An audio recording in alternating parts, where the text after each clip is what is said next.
9 mai 1940. Une petite ville, avec des petits-enfants, une ville des Ardennes, proche de l'Allemagne, qui est en guerre contre la France. Mais jusque-là, tout a été tranquille.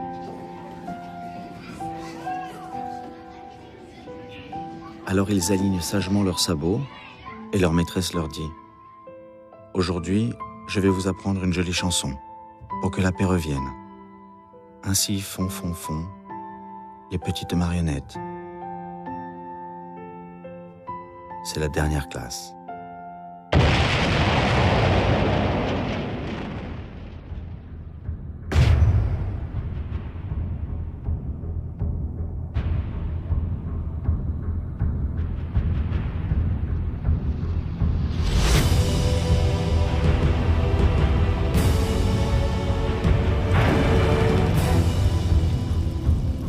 10 mai 1940, à 5h35, l'offensive allemande se déchaîne.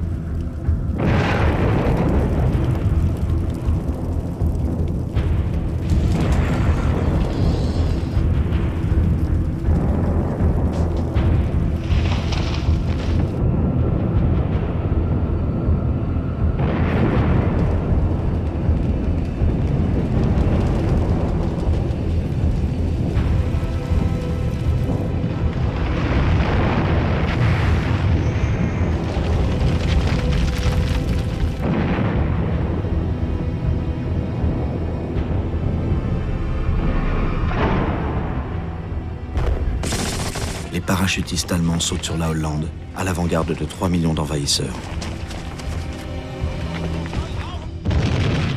La Wehrmacht entre en Belgique. C'est le piège d'Hitler. Il fait croire que les Allemands recommencent leur attaque de 1914 à travers la Belgique neutre. Le commandant en chef allié, le général français Gamelin, est très serein. Il a tout prévu. Il a soigneusement poli son plan pendant la drôle de guerre.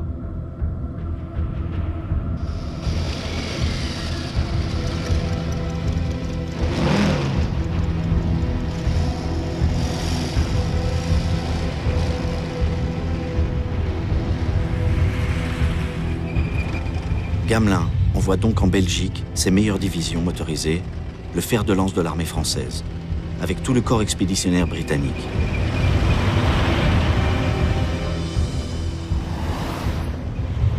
Ces soldats sont de vrais combattants, déterminés. Ils vont enrayer l'avance allemande en Belgique. Et pourtant Hitler, dans son quartier général, est au comble de l'exaltation. Son piège a fonctionné. Il dit « J'en pleurerai de joie ». Il donne comme consigne au maréchal Göring, le maître de l'aviation, de ne pas bombarder les colonnes françaises, de les laisser s'engager profondément en territoire belge. Et il les attaque à revers. Sa véritable offensive, c'est à travers les Ardennes. L'état-major français avait décrété: ce massif forestier accidenté ne peut en aucun cas permettre à des chars de passer.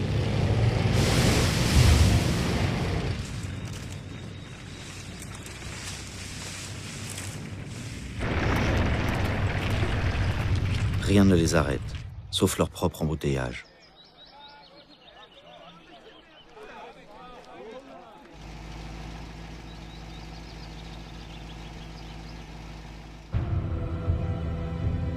Pendant ce temps, les Hollandais, les Belges et les Luxembourgeois qui possèdent des voitures sont les premiers à partir.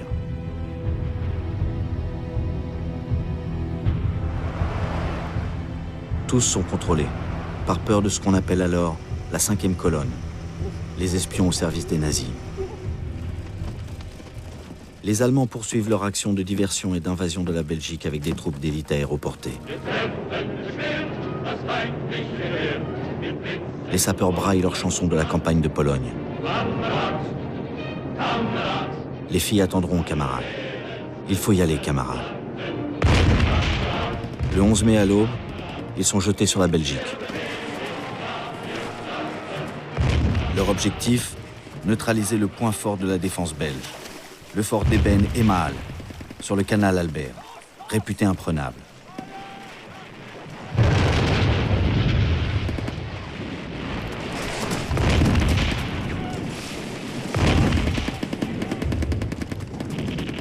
soldat audacieux se hisse sur le toit des tourelles d'artillerie avec sa charge d'explosifs.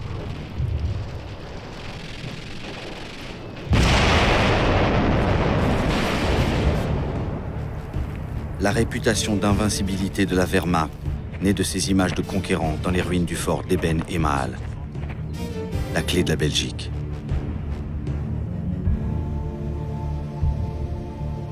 La chute du fort déclenche une ruée vers les derniers trains pour Paris.